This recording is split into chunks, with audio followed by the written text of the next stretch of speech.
Always happy and going great and everything's wonderful. And then when one little thing happens wrong, it's like this vortex opens and then it just keeps, bad things keep happening and happening. And when something bad happens, I do turn around, pivot, and look at it like my daughter we were going to France, and my daughter broke her foot, and then she needed an operation. And I said, okay, we can do that before I go. I have another 10 days before I go. Her foot got infected. She couldn't have the operation. Then I got it flat, and then I had to get 4 new tires. And I figured, well, I had to get 4 new tires anyway, so it's not a big problem. I just have to do it now. And then we went to France. Oh, and then the hurricane was coming. And I said, but we got to get to Miami before it gets to Miami. And we did, and we got out of Miami and got there. And then we got to France, and then this one woman was just ordering everybody around, and I told her, you give me one more order, I'll punch your lights out. And this was an older woman, and my Brooklyn stuff came out of me, and I just, because I had enough, and I said, you got, so she stopped. And then everyone in the van was whining and moaning and groaning, who wanted to eat, who wanted to go there. I said, I'm just going to sit in the back seat, let them fight wherever they want to go, I'll go. I'm just going to, everything be pleasant.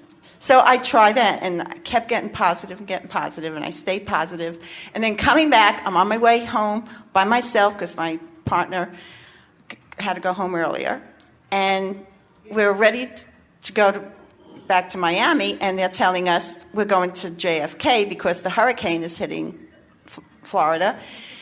So I had to end up in New York, and I said, well, I got to get home. So I said, fly me to Atlanta, and I'll get a car, and then I'll drive to Jacksonville. So I had to go to LaGuardia from JFK, and in the interim, I lost my driver's license. So here I am on a flight to Atlanta to rent a car without a driver's license, but I figured I'll BS my way and get this stupid car.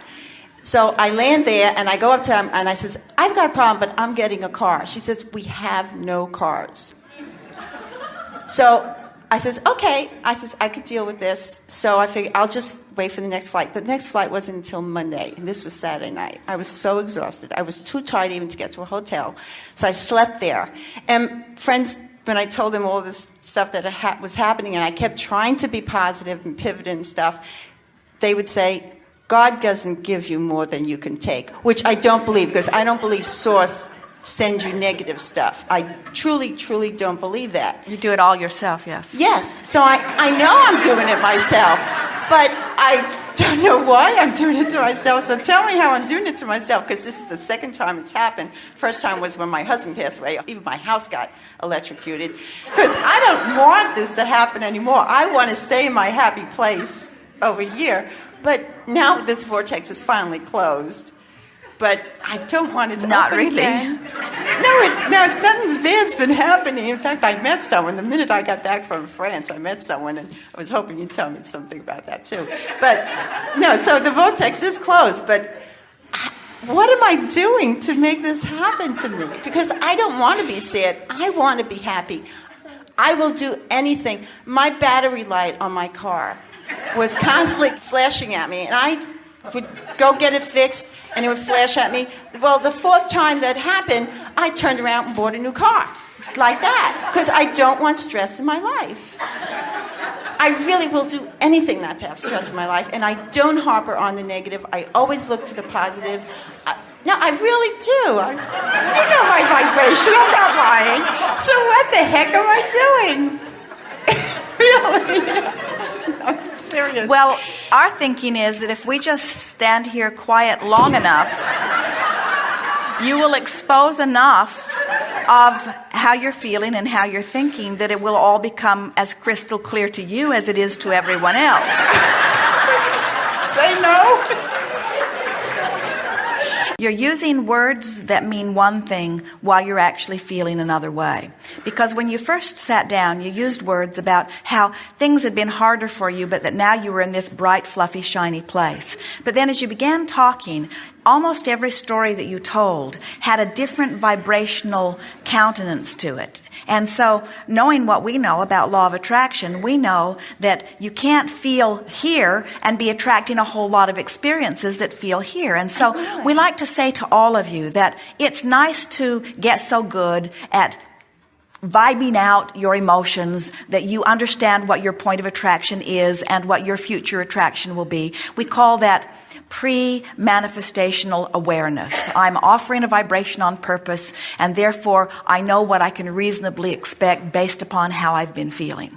But what also is very effective is post-manifestational awareness, which is I can see how things are manifesting, and since I know that what I'm thinking and feeling and what's manifesting are always a vibrational match, then I can tell as things are turning out not tragic, just annoying, not end of the world things, just uncomfortable things. And so we want to say to you that you're not the exception in the universe, nor would you want to be. You're offering a vibration consistently that matches these kinds of things that are happening. Now, you're quick to point out, this is not the only thing that happens to me. Plenty of good things happen too, and we acknowledge that. We know that you've got quite a mix of vibration. So you're joyful and you attract joyful things, and you're annoyed and you attract annoying things, and you do some of all of it. In other words, your average is not stable. You don't have a stable vibration because you're offering your vibration in response to what you're seeing. When you see something good, you vibrate up here. When you see something not good, you vibrate down here.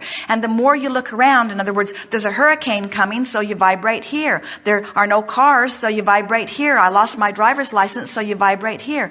And what we are wanting you to get from this gathering, all of you, is that you have the capacity to mold the clay separate from how things are right now appearing. You are doing exactly what we say that almost everybody does. You're letting most of your vibrational offering come out of you in response to what you're observing, which means it's a roller coaster sort of ride. So what we want you to come round to, and hopefully before there's anything tragic or before you're at 40,000 feet with no parachute, because this isn't even close to that. I did go skydiving. But I'm sorry. well, focus is really important in this moving up the emotional scale. In other words, you have to decide that you want to improve the way you feel. And you have to be aware enough of how you feel that you notice some difference in the way you feel. Now, most of the stories that you told us here had a sort of common denominator. Did you hear them?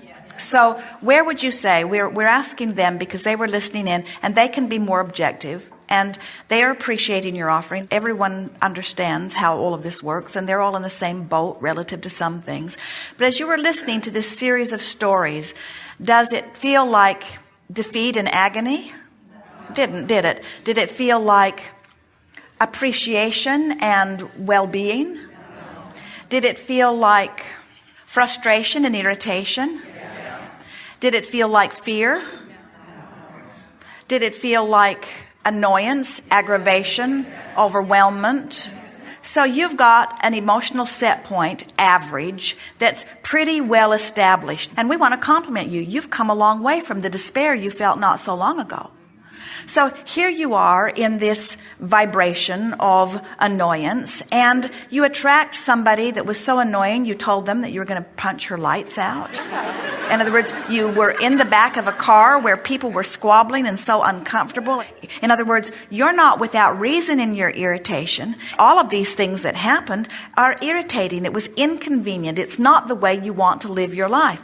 But what we want you to hear is you've got to say, okay, all this is going on. That's my right now action journey. That's what I've brought myself to, and these are the kinds of things that are manifesting. And that's okay because I'm on my way to improvement. And now I'm going to take an emotional journey that's different from the observation of just what's happening. I'm going to start setting my tone based upon how I want to feel. So now, with that in mind, you start reaching into those past couple of months for stories that match how you want to feel, not the story that matches how you usually felt. In other words, you reach for the best part because from here, it's easy. From this point of irritation, you could jump right now easily into several stories that would be uplifting. So make that effort here. In other words, remember, your only work right now is an emotional journey. Doesn't have anything to do with what you're trying to make manifest. Would you like to tell us some better feeling stories? Oh, yeah. Then please do. Oh, okay. Well, when I got back from France, I met someone, and I'm really excited about him, and I'm hoping that this will be the one. And we've been having some great weather, and I've been sunning again because I love to sun. All right, now you gave us some really specific examples of those irritating things. But these sunny, fluffy things are pretty general. Could you get more specific about the sunny, fluffy things?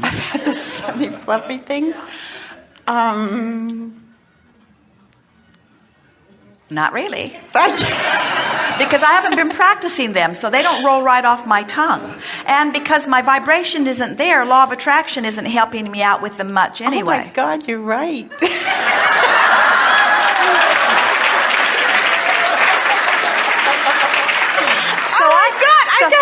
So I've been doing what almost everybody I know is doing. I'm offering words that sound better than I feel, but the universe, who has never been listening to my words, is responding to my vibration. But I wake up every morning with my manifest list that April, you tell us to do, and I look at it and I say, today I'm going to go shopping. I'm going to buy a new pair of pants, pair of shoes. We know, but the universe sort of hears blah, blah, blah, blah, blah, blah, blah, blah, blah, blah, blah.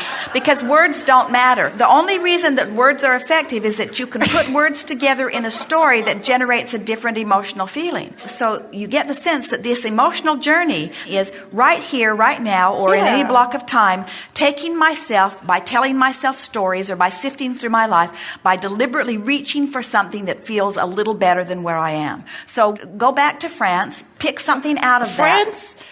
Nothing good there? Well, a few things good, but it was because it was supposed to be a new age retreat with 8 women. It was supposed to be before you beautiful. go further, ask yourself where you're going. In other words, are we about to go that way on the emotional scale or that way?